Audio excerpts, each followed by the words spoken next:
भारत सरकार के संस्कृति मंत्रालय द्वारा राष्ट्रीय गीत वंदे मातरम के 150 वर्ष पूर्ण होने के उपलक्ष्य में आयोजित स्मृति वर्ष कार्यक्रमों की श्रृंखला के तहत शुक्रवार को किशनगढ़ हवाई अड्डा परिसर देशभक्ति के स्वरों से गूंज उठा। इस अवसर पर विशेष आयोजन किया गया, जिसमें वंदे मातरम का सामूहिक गान कर राष्ट्रभक्ति की भावना को प्रकट किया गया। कार्यक्रम का आयोजन विमानतल निदेशक BS मीणा के निर्देशन में किया गया। टर्मिनल भवन के VIP लाउंज प्रांगण में किया गया, जहां सभी अधिकारी, कर्मचारी एवं प्रशिक्षु एकत्रित हुए। इस दौरान वातावरण में राष्ट्र प्रेम की लहर दौड़ गई। निदेशक मीणा ने कहा कि वंदे मातरम केवल गीत नहीं, बल्कि यह हमारी राष्ट्रीय चेतना, एकता और मातृभूमि के प्रति समर्पण का प्रतीक है। उन्होंने कहा कि आज हमें स्वतंत्रता सेनानियों के त्याग और बलिदान को स्मरण करते हुए राष्ट्र सेवा का संकल्प लेना चाहिए। कार्यक्रम का समापन राष्ट्रगान और देशभक्ति के नारों के साथ हुआ। उपस्थित सभी अधिकारियों और कर्मचारियों ने एक स्वर में वंदे मातरम का जयघोष कर परिसर को देशभक्ति की भावना से सराबोर कर दिया।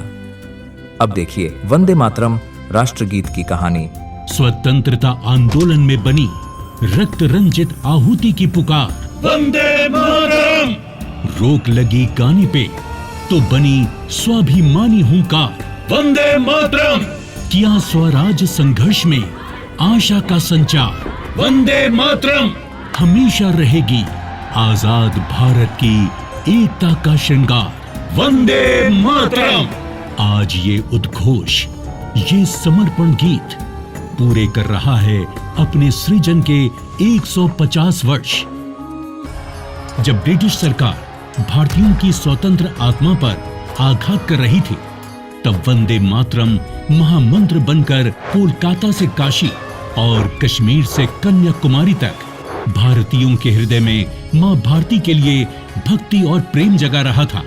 और हो भी क्यों ना, आखिर इस गीत के सृजन का आधार एक स्वतंत्र चित्त भारतीय के स्वाभिमान पर हुई चोट का उत्तर जो था।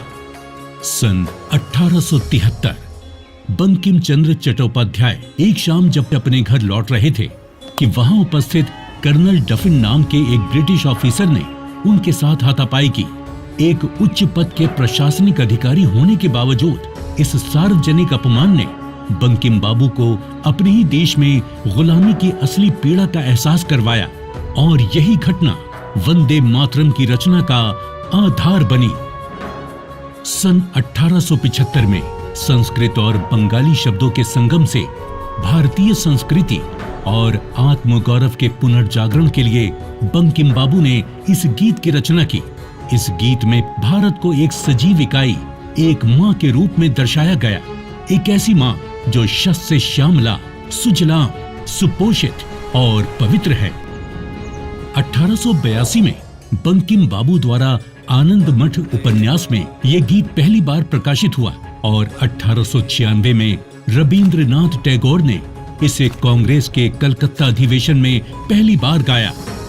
जब लॉर्ड कर्जन ने फूट डालो और राज करो की नीति के तहत बंगाल का विभाजन किया, तब वंदे मातरम बंगाल के नवजागरण की चेतना बन गया।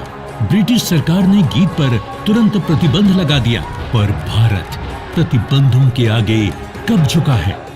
क्रांतिकारी मतंगनी हाजरा ने 73 वर्ष की आयु में इस नारे के साथ ही गोली खाई। 1907 में मैडम भीकाजी कामा ने जर्मनी के स्टटगार्ट में भारत का पहला क्रांतिकारी झंडा फहराया, जिसकी पट्टी वंदे मातरम के अलंकार से सजी थी। आंध्र प्रदेश में स्वदेशी क्रांति को वंदे मातरम आंदोलन के नाम से जाना जाने लगा। स्कूल में पढ़ने वाले बच्चों से लेकर देश के बड़े नेताओं तक वंदे मातरम के मंत्र ने सभी प्रकार की आजादी के संघर्ष में क्रांति का काम किया।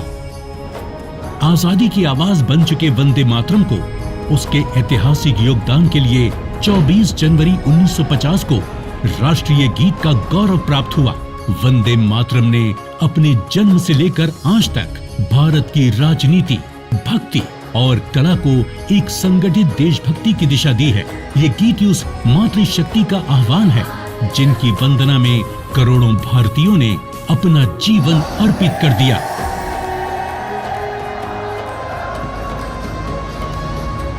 वंदे वंदे वंदे वंदे